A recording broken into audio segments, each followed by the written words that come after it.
يجري فريق الهلال السوداني هذه الفترة معسكرا إعداديا في مدينة سوسة التونسية تحضيرا لخوض منافسات الدور الثمانية من دور أبطال إفريقيا.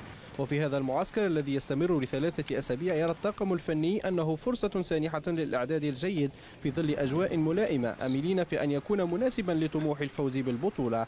نتمنى انه يعني يكون تحضيرنا ده فائدته في الاخير انه ناتي بنتائج جيده، واللي هي بنسعى لها نحن بنسعى تقريبا جاهدين ومجاهدين انه نحصل على البطوله باذن الله تعالى. الهلال بعد شهر من الان سيواجه في اولى مبارياته بدور الثمانيه موزمبيق الكونغولي خارج الديار، وبعدها باسبوعين سيستقبل سموحه المصري، ثم يسافر لمقابله المغرب التطواني في 24 من يوليو تموز القادم.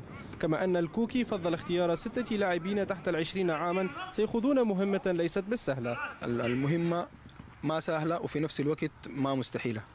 يعني ممكن المغرب التطواني أول مرة نتقابل معه وكده، وحتى فريق سموحة، بس مع زيمبي يعرفنا كويس ونعرفه كويس، لعبنا ضد بعض. الفوز باللقب الإفريقي حلم لكل الفرق الثمانية المتبقية في البطولة، وحسب بعض الإعلاميين المرافقين للهلال فإن الفريق يمتلك حظوظا كبيرة في تخطي هذا الدور، وذلك بسبب التجهيز البدني والنفسي والتخطيط المسبق لمقارعة المنافسين.